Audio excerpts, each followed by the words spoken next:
सुबह की धुंधली रोशनी में नन्हा शहर जाग रहा था।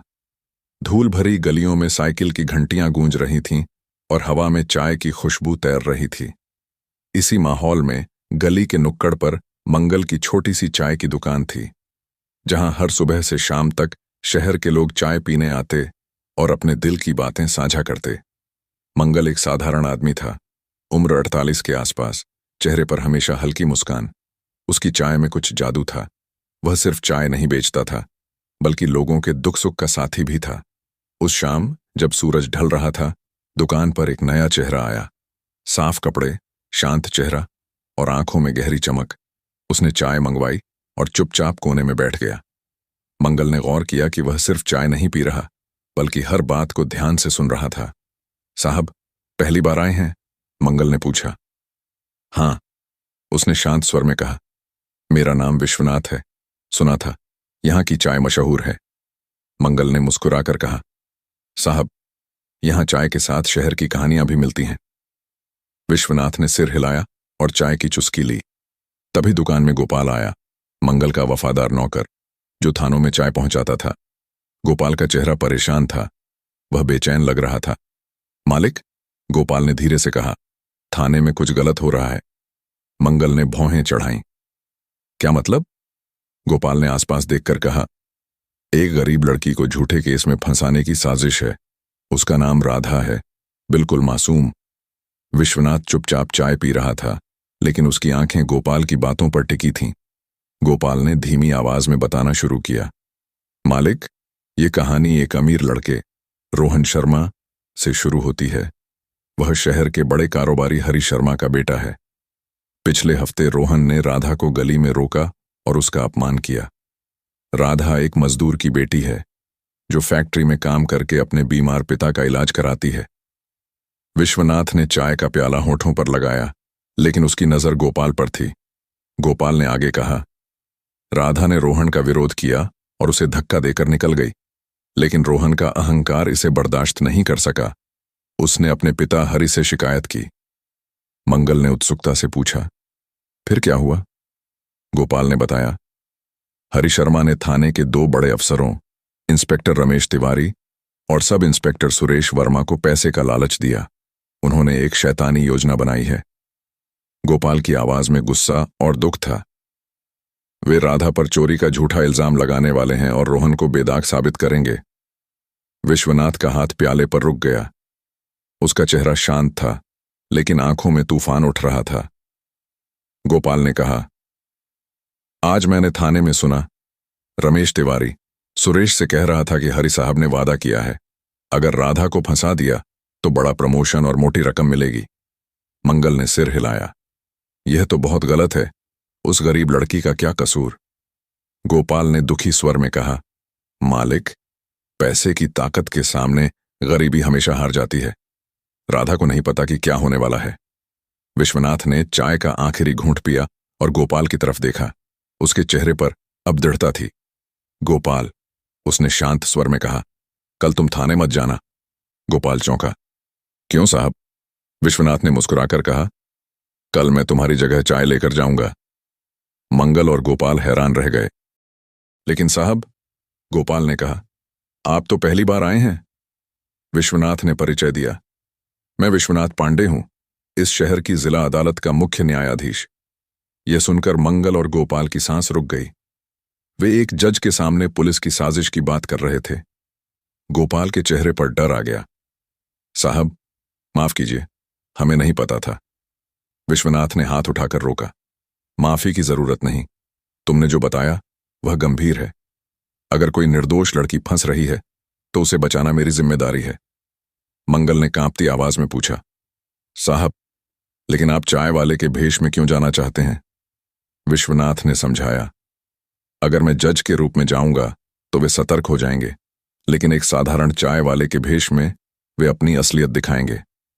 गोपाल ने चिंता जताई, साहब, यह खतरनाक है। अगर पकड़े गए तो? विश्वनाथ ने दृढ़ता से कहा, न्याय के लिए जोखिम उठाना पड़ता है। मैं नहीं चाहता कि मेरे क्षेत्र में कोई निर्दोष फंसे। उस रात विश्वनाथ ने फैसला लिया, अगली सुबह वह पुराने कपड़े पहनेगा, चेहरा छिपाएगा और थाने में चाय बांटने जाएगा। उसका मकसद साजिश को अपनी आंखों से देखना और सबूत जुटाना था। अगली सुबह सूरज उगने से पहले विश्वनाथ ने अपने जज के गाउन को अलमारी में रखा और पुराने कपड़े निकाले। फटा कुर्ता, मैली धोती और टूटी चप्पलें। शीशे में देखकर वह मुस्कुराए। कोई नहीं पहचान सकता था कि यह वही शख्स है जो कल तक न्याय का प्रतीक था। मंगल की दुकान पर पहुंचकर उन्होंने चाय का थर्मस और प्याले की टोकरी उठाई। गोपाल ने चिंतित स्वर में कहा, साहब, मैं डर रहा हूं। अगर कुछ गलत हुआ तो? विश्वनाथ ने उसकी पीठ थपथपाई। कुछ नहीं होगा, तुम यहीं मंगल के साथ रुको। थाने की ओर साइकिल चलाते हुए विश्वनाथ के मन में कई विचार थे। उन्होंने जेब में एक छोटा रिकॉर्डर छिपाया था। जो भी बात होगी वह रिकॉर्ड हो जाएगी। थाने पहुंचकर उन्होंने देखा कि पुलिस वाले अपने काम में व्यस्त थे। चाय वाला, एक कांस्टेबल ने आवाज लगाई। विश्वनाथ ने सिर झुकाकर कहा, साहब, गर्म चाय लाया हूं। उन्होंने अपनी आवाज बदली थी ताकि शक न हो। पुलिस वालों ने बिना ध्यान दिए चाय ली। विश्वनाथ ने महसूस किया कि वे उसे एक मामूली चाय वाले से ज्यादा नहीं समझ रहे। चाय बांटते हुए उन्होंने कान खुले रखे। इंस्पेक्टर रमेश तिवारी अपने केबिन में सुरेश वर्मा से बात कर रहा था। राधा को आज शाम बुलवाना है, रमेश कह रहा था। हरी साहब का फोन आया था, काम जल्दी निपटाना है। सुरेश ने हंसकर जवाब दिया, चिंता मत करो, वह गरीब लड़की क्या करेगी, न पैसा न वकील। विश्वनाथ का खून खौला, लेकिन उन्होंने संयम रखा। रिकॉर्डर चालू था, हर बात दर्ज हो रही थी। थाने से निकलते वक्त विश्वनाथ ने सोचा, यह शुरुआत है, उन्हें और सबूत चाहिए। मंगल की दुकान पर लौटकर उन्होंने गोपाल और मंगल को सब बताया। वे सच में राधा को फंसाने की तैयारी कर रहे हैं। उन्होंने गुस्से से कहा, आज शाम राधा को थाने बुलाया जाएगा। गोपाल का चेहरा चिंतित हो गया। साहब, हमें कुछ करना चाहिए, विश्वनाथ ने कहा। पहले राधा से मिलना होगा, उसे साजिश की चेतावनी देनी होगी। मंगल ने बताया, साहब, राधा पास की फैक्ट्री में काम करती है, गोपाल उसे जानता है। गोपाल ने सिर हिलाया। हाँ, वह बहुत अच्छी लड़की है। पूरे परिवार का बोझ उसी पर है। बाप बीमार, मां कमजोर और एक छोटा भाई। विश्वनाथ का दिल भर आया। एक मासूम लड़की जो जिंदगी की जंग लड़ रही थी, उसे अब झूठे इल्जाम में फंसाया जा रहा था। चलो राधा से मिलते हैं, विश्वनाथ ने फैसला किया। गोपाल के साथ वे फैक्ट्री की ओर निकले। रास्ते में गोपाल ने बताया, साहब, राधा सुबह 6 से शाम 6 बजे तक काम करती है, फिर अपने पिता की दवा लेने जाती है। फैक्ट्री के बाहर इंतजार करते हुए उन्होंने देखा कि मजदूर निकल रहे थे, थके चेहरे लेकिन जीने की उम्मीद। गोपाल ने इशारा किया, वह रही राधा। एक साधारण सलवार सूट में लड़की निकली, उम्र करीब 21 साल, चेहरे पर मासूमियत, आंखों में संघर्ष। गोपाल ने आवाज लगाई, राधा। उसने मुड़कर देखा और पहचान लिया। गोपाल भाई, आप यहां? विश्वनाथ ने महसूस किया कि यह लड़की वाकई भोली थी। उसे नहीं पता था कि उसके साथ क्या होने वाला है। गोपाल ने उसे एक तरफ ले जाकर सब समझाया। राधा का चेहरा पहले हैरानी, फिर डर से पीला पड़ गया। लेकिन मैंने तो कुछ नहीं किया, वह कांपती आवाज में बोली। विश्वनाथ ने हिम्मत दी, बेटी डरो मत, हम तुम्हारे साथ हैं। राधा की आंखों में आंसू आ गए। साहब, अगर मुझे पकड़ लिया तो मेरे परिवार का क्या होगा? बाबूजी बीमार हैं, मां कमजोर और छोटा भाई पढ़ रहा है। उसकी आवाज में दर्द था। विश्वनाथ ने महसूस किया कि यह लड़की अपने परिवार की रीढ़ थी। राधा, उन्होंने धीरे से कहा, मैं वचन देता हूं, तुम्हारे साथ अन्याय नहीं होगा। राधा ने उनकी तरफ देखा। इस चाय वाले में कुछ खास था। उसकी आंखों का भरोसा उसे सुकून दे रहा था। गोपाल ने समझाया, राधा, आज शाम तुम्हें थाने बुलाया जाएगा। जो भी कहें सच बोलना, डरना मत। राधा ने सिर हिलाया। लेकिन अगर वे मुझे जेल भेज दें? विश्वनाथ ने दृढ़ता से कहा, ऐसा नहीं होगा, मैं वहां रहूंगा। राधा को घर छोड़ने के बाद विश्वनाथ, गोपाल और मंगल दुकान पर लौटे। अब योजना बनानी थी। आज शाम मैं फिर थाने जाऊंगा, विश्वनाथ ने कहा। इस बार मुझे राधा की पूछताछ सुननी है। गोपाल ने चिंता जताई। साहब, कहीं आप पकड़े न जाएं। विश्वनाथ ने आश्वासन दिया, मैं सावधान रहूंगा। उन्होंने जेब से एक छोटा माइक निकाला। यह राधा को देना होगा, इससे सारी बातें रिकॉर्ड होंगी। शाम होते ही शहर में अफवाहें फैलीं कि राधा को थाने बुलाया गया है। लोग फुसफुसा रहे थे, वह तो भली लड़की है, उसने क्या किया होगा। विश्वनाथ ने महसूस किया कि लोग राधा का सम्मान करते हैं। मंगल की दुकान पर एक बुजुर्ग बोला, राधा जैसी लड़की को कौन परेशान कर रहा है, वह तो बस काम और घर के बीच जीती है। यह सुनकर विश्वनाथ को यकीन हुआ कि वे सही रास्ते पर हैं। शाम ढलते ही विश्वनाथ ने फिर चाय वाले का भेष अपनाया। इस बार उन्होंने चेहरा गमछे से ढका। गोपाल ने माइक दिया, साहब, इसे राधा तक पहुंचाना है। विश्वनाथ ने सिर हिलाया और थाने की ओर निकल गए। थाने में माहौल तनावपूर्ण था। कुछ कांस्टेबल बाहर खड़े थे, अंदर से आवाजें आ रही थीं। विश्वनाथ ने चाय का थर्मस लेकर अंदर जाने की कोशिश की, लेकिन एक कांस्टेबल ने रोका। आज नहीं, कल आना।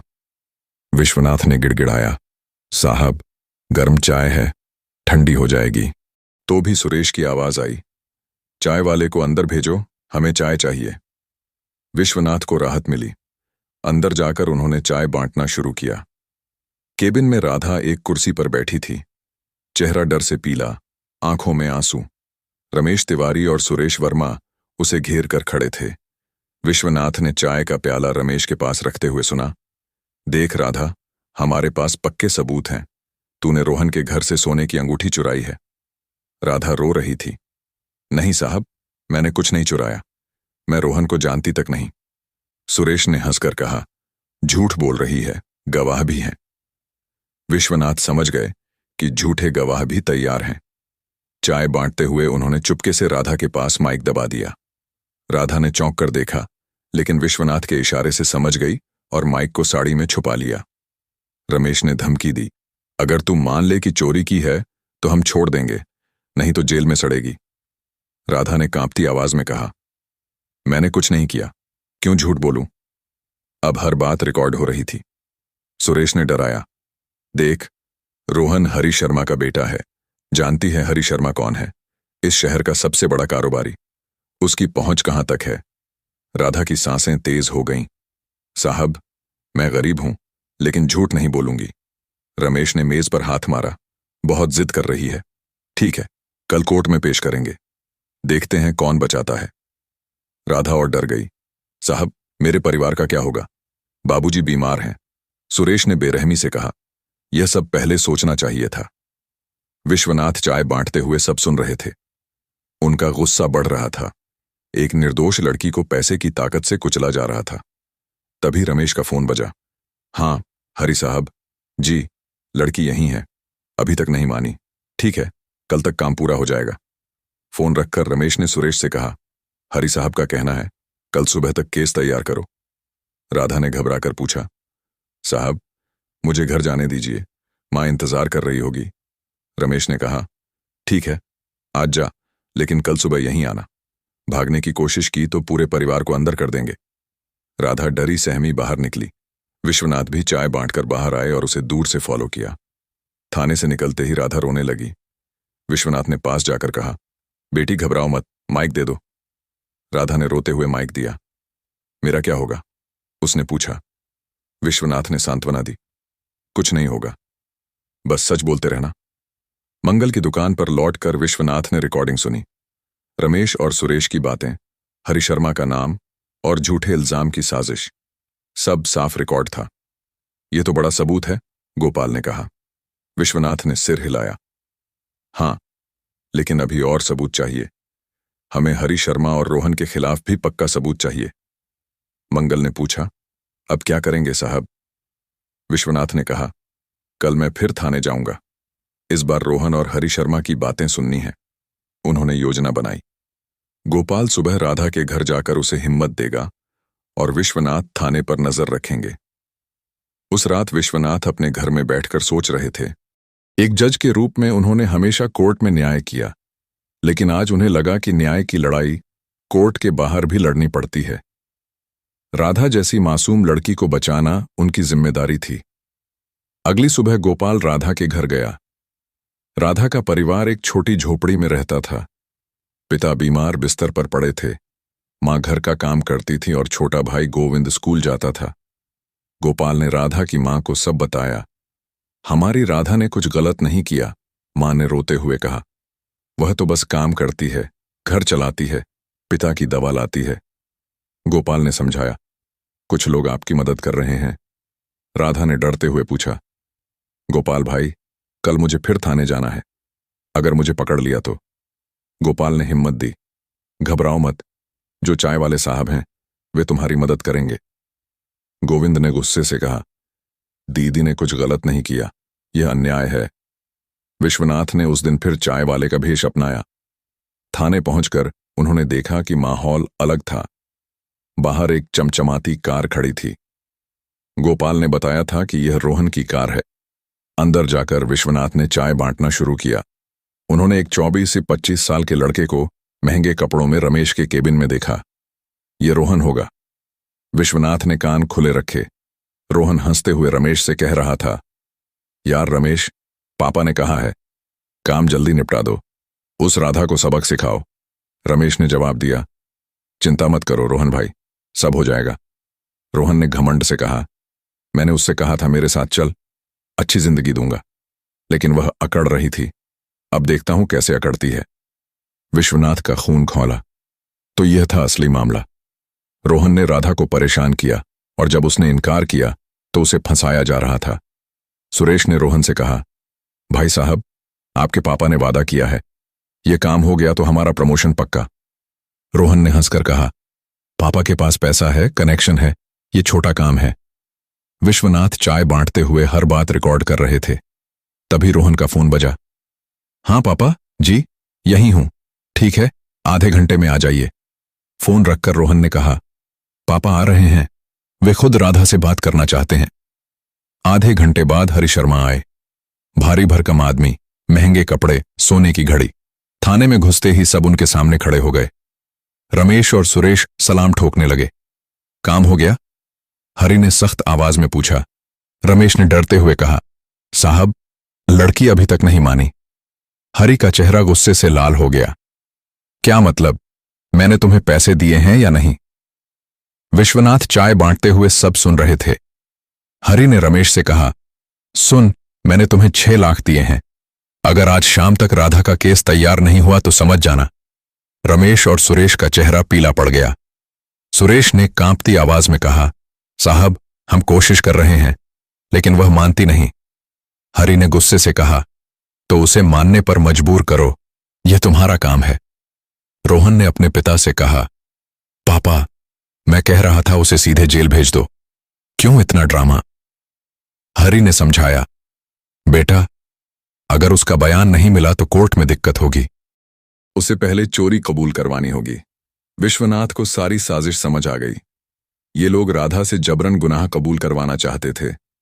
हरि ने रमेश से कहा, अगर कोई पत्रकार या कोई और परेशानी करे, उसे भी संभाल लेना, मेरे पास पैसा और कनेक्शन है। जी साहब, रमेश ने सिर झुकाकर कहा, आज शाम तक सब हो जाएगा।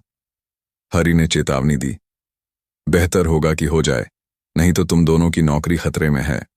हरि और रोहन के जाने के बाद रमेश और सुरेश परेशान हो गए।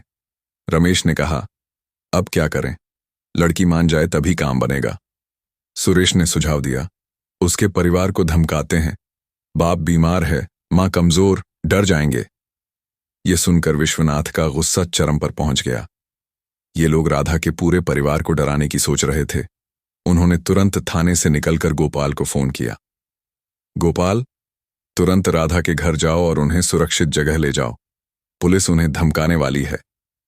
गोपाल ने चिंता से पूछा, साहब, कहां ले जाऊं? विश्वनाथ ने कहा, मंगल के चचेरे भाई के घर, वहां वे सुरक्षित रहेंगे। गोपाल ने साइकिल दौड़ाई। रास्ते में उसे पुलिस की जीप दिखी, उसी दिशा में जा रही थी। उसकी सांसें तेज हो गईं। कहीं देर तो नहीं हो गई? राधा के घर पहुंचकर गोपाल ने देखा कि परिवार घबराया हुआ था। राधा की मां रो रही थी। क्या हुआ मां जी? गोपाल ने पूछा। राधा के पिता ने कमजोर आवाज में बताया, अभी 2 पुलिस वाले आए थे, कह रहे थे अगर राधा ने गुनाह कबूल नहीं किया तो हम सबको अंदर कर देंगे।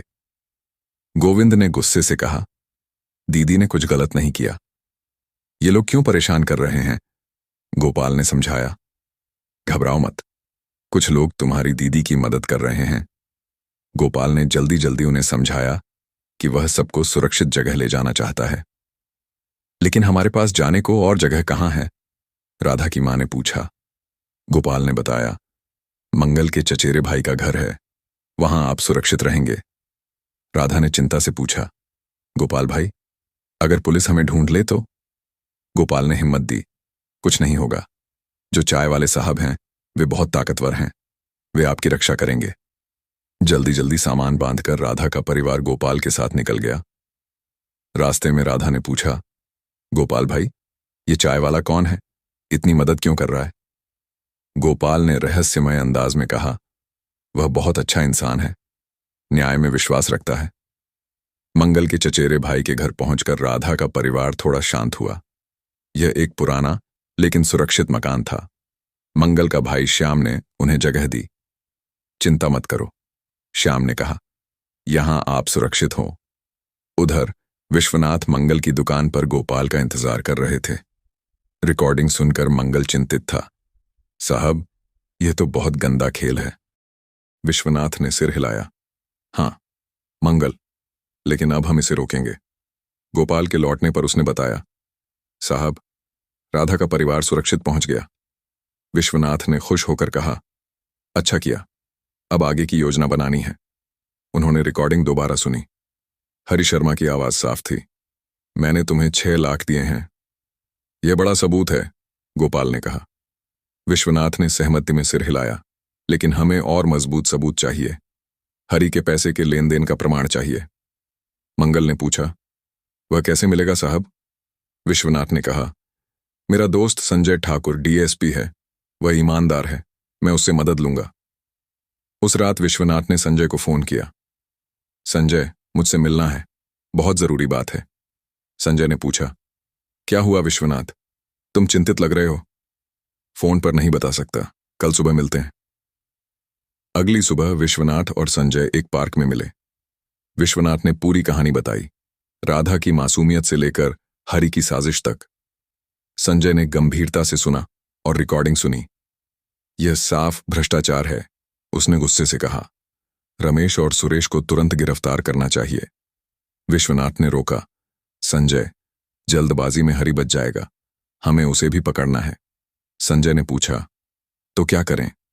विश्वनाथ ने बताया, हमें हरि के बैंक खाते की जानकारी चाहिए। 6 लाख का रिकॉर्ड होगा।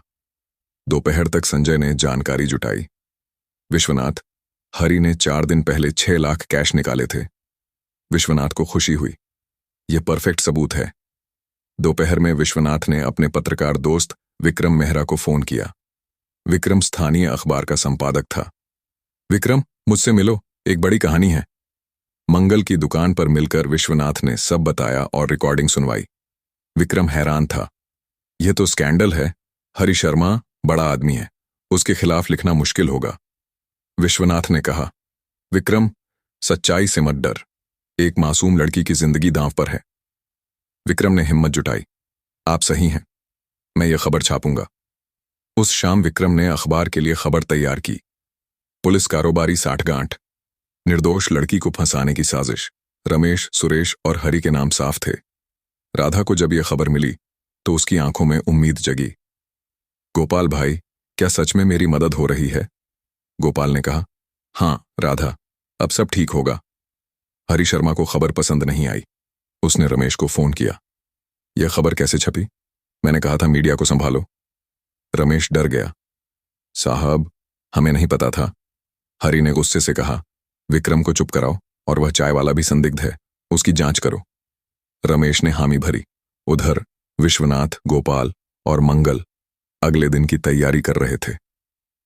कल हरि कोई बड़ा कदम उठा सकता है, विश्वनाथ ने कहा, हमें तैयार रहना होगा। अगली सुबह अखबार की खबर ने शहर में हलचल मचा दी। लोग हरि और पुलिस की साजिश की बात कर रहे थे। फैक्ट्री के मजदूर, दुकानदार और आम लोग राधा के समर्थन में थे। मंगल की दुकान पर एक बुजुर्ग बोला, राधा को बचपन से जानता हूं, वह मक्खी भी नहीं मारती। एक औरत ने कहा, अमीर लोग गरीबों को कुचलते हैं। विश्वनाथ को लगा कि जनता का समर्थन उनके साथ है, लेकिन हरि चुप नहीं था। उसने अपने वकील और पैसे की ताकत का इस्तेमाल शुरू किया। दोपहर में विक्रम को धमकी भरा फोन आया। विक्रम मेहरा, गलत लोगों के खिलाफ लिखा है, खबर वापस लो नहीं तो बुरा होगा। विक्रम ने हिम्मत दिखाई। मैं सच लिखता हूं। शाम को विश्वनाथ फिर चाय वाले के भेष में थाने गए। माहौल तनावपूर्ण था। रमेश और सुरेश परेशान थे। विश्वनाथ ने सुना, रमेश सुरेश से कह रहा था, यह चाय वाला संदिग्ध लगता है, रोज आता है, बहुत ध्यान से सुनता है। सुरेश ने कहा, तू ज्यादा सोच रहा है, वह तो चाय बेचता है। लेकिन रमेश को शक हो गया था। उसने कांस्टेबल से कहा, इस चाय वाले की जांच करो, ये कौन है? विश्वनाथ ने यह सुन लिया। खतरा बढ़ गया था। चाय बांटकर वे जल्दी निकल गए और गोपाल को फोन किया। गोपाल, मुझे शक हो गया है, अब मैं सीधे थाने नहीं जा सकता। गोपाल ने पूछा, अब क्या करेंगे साहब? विश्वनाथ ने कहा, संजय की मदद से सीधी कार्रवाई करेंगे, हमारे सबूत काफी हैं। उस रात विश्वनाथ ने संजय से गुप्त बैठक की। संजय, अब कार्रवाई का समय है, कल हरि को गिरफ्तार करेंगे। संजय ने चिंता जताई, यह आसान नहीं, हरि की ऊंची पहुंच है। विश्वनाथ ने कहा, कानून सबके लिए बराबर है। उन्होंने योजना बताई। पहले रमेश और सुरेश को पकड़ेंगे, फिर उनके बयान से हरि को। अगली सुबह संजय ने अपनी टीम तैयार की। विश्वनाथ ने कहा, मैं भी साथ चलूंगा, यह मेरी जिम्मेदारी है। सुबह 10 बजे संजय की टीम थाने पहुंची। रमेश और सुरेश हैरान रह गए। यह क्या हो रहा है? रमेश ने पूछा। संजय ने कहा, रमेश तिवारी, सुरेश वर्मा, आप गिरफ्तार हैं, भ्रष्टाचार और झूठे केस के आरोप में। रमेश ने विरोध किया, कोई सबूत नहीं है। तभी विश्वनाथ जज के कपड़ों में सामने आए। रमेश और सुरेश की सांस रुक गई। यह चाय वाला? विश्वनाथ ने रिकॉर्डर दिखाया। तुम्हारी हर बात रिकॉर्ड है। रिकॉर्डिंग सुनकर दोनों का चेहरा पीला पड़ गया। सुरेश ने गिड़गिड़ाया, साहब, गलती हो गई, हम सब बता देंगे। विश्वनाथ ने पूछा, हरि ने कितने पैसे दिए? रमेश ने डरते हुए कहा, 6 लाख।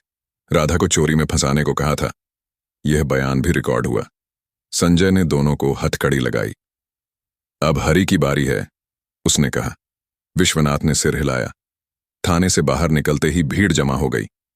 अखबार की खबर पढ़कर लोग आए थे। भ्रष्ट पुलिस वालों की गिरफ्तारी देखकर वे तालियां बजाने लगे। हरि को जब पता चला कि रमेश और सुरेश पकड़े गए तो वह घबरा गया। उसने अपने वकील को फोन किया। मामला बिगड़ गया, पुलिस मेरी तरफ आएगी। वकील ने कहा, हरि जी, शहर छोड़ दीजिए, मैं कोर्ट संभाल लूंगा। लेकिन हरि का घमंड बरकरार था। मैं नहीं भागूंगा, मेरे पास पैसा और ताकत है। राधा को जब पता चला कि उसे फंसाने वाले पकड़े गए तो उसकी खुशी का ठिकाना न रहा। गोपाल भाई, क्या मैं बच गई? उसने आंसू पोंछते हुए पूछा। गोपाल ने कहा, हां राधा, अब तुम सुरक्षित हो। गोविंद ने खुशी से कहा, मैंने कहा था, दीदी ने कुछ गलत नहीं किया। राधा की मां ने आंसू पोंछकर कहा, भगवान का शुक्र है। मंगल की दुकान पर खुशी का माहौल था। लोग बधाई दे रहे थे। मंगल भाई, तुम्हारी दुकान से न्याय निकला, एक शख्स ने कहा। मंगल ने मुस्कुराकर कहा, यह विश्वनाथ साहब का कमाल है। विश्वनाथ, संजय, विक्रम, गोपाल और मंगल दुकान पर मिले। अब हरि की बारी है, विश्वनाथ ने कहा। संजय ने बताया, उसके लिए वारंट तैयार है, कल सुबह कार्रवाई होगी। विक्रम ने कहा, कल का अखबार धमाकेदार होगा। भ्रष्ट पुलिस पकड़ी गई, अब कारोबारी की बारी। लोग खबर का इंतजार कर रहे थे, लेकिन हरि हार मानने वाला नहीं था। उसने अपने गुंडों को बुलाया। विक्रम को चुप कराओ और उस चाय वाले जज को सबक सिखाओ। गुंडों ने हामी भरी। रात को संजय का फोन आया, विश्वनाथ, सावधान रहना, हरि के गुंडे तुम्हें और विक्रम को नुकसान पहुंचाने की योजना बना रहे हैं। विश्वनाथ ने शांति से कहा, चिंता मत करो संजय, न्याय के रास्ते पर डर नहीं लगता। अगली सुबह संजय की टीम हरि के घर पहुंची। उसका बंगला शहर के सबसे महंगे इलाके में था। ऊंची दीवारें, सिक्योरिटी गार्ड। दरवाजे पर दस्तक देने पर गार्ड ने कहा, साहब घर में नहीं है। संजय ने सर्च वारंट दिखाया। हमें तलाशी लेनी है। अंदर जाकर उन्होंने देखा कि हरि की कार गैरेज में थी। वह यहीं कहीं था। तलाशी में एक गुप्त कमरा मिला। हरि अपने वकील के साथ भागने की योजना बना रहा था। हरि शर्मा, आप गिरफ्तार हैं, संजय ने कहा। हरि ने घमंड से कहा, तुम नहीं जानते मैं कौन हूं, मेरी पहुंच कहां तक है। संजय ने जवाब दिया, मैं जानता हूं, एक भ्रष्ट कारोबारी जो निर्दोष लड़की को फंसाने की कोशिश कर रहा था।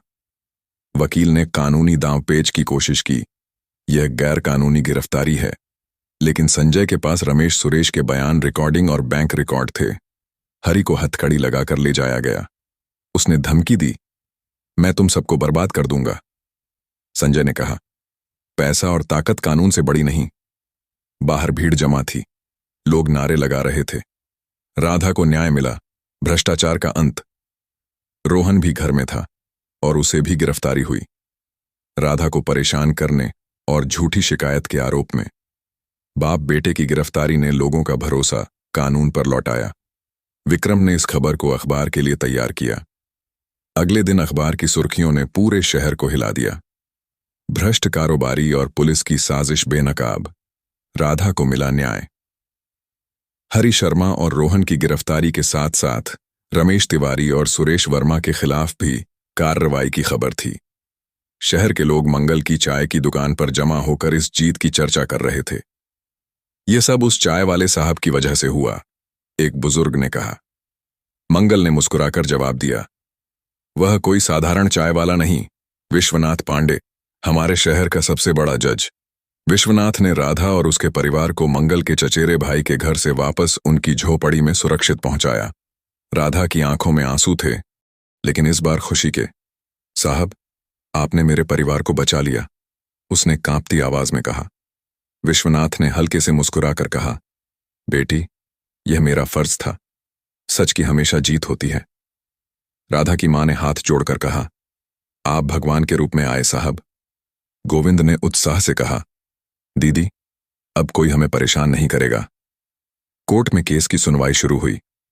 विश्वनाथ ने खुद इस केस की अध्यक्षता की। रमेश, सुरेश, हरि और रोहन के खिलाफ पुख्ता सबूत पेश किए गए, रिकॉर्डिंग, बैंक रिकॉर्ड और पुलिस वालों के बयान। हरि ने अपने पैसे और कनेक्शनों का हवाला देकर बचने की कोशिश की, लेकिन विश्वनाथ का फैसला अटल था।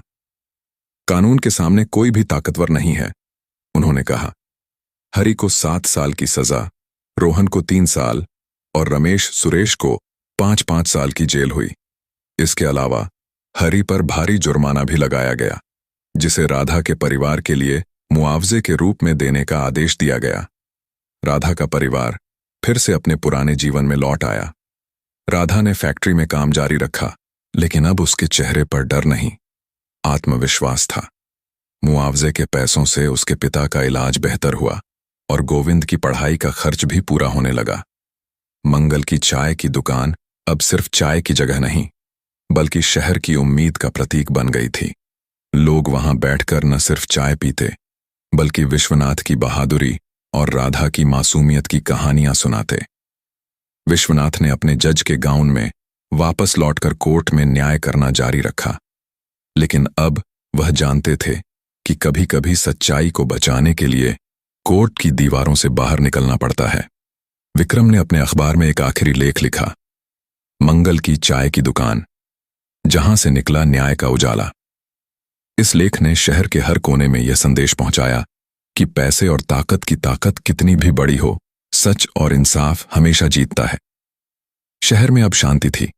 राधा की मुस्कान, मंगल की चाय की खुशबू और विश्वनाथ की निष्पक्षता ने नन्हा शहर को एक नई रोशनी दी। लोग अब यह मानने लगे थे कि अगर दिल में सच और हिम्मत हो तो कोई भी अन्याय नहीं टिक सकता।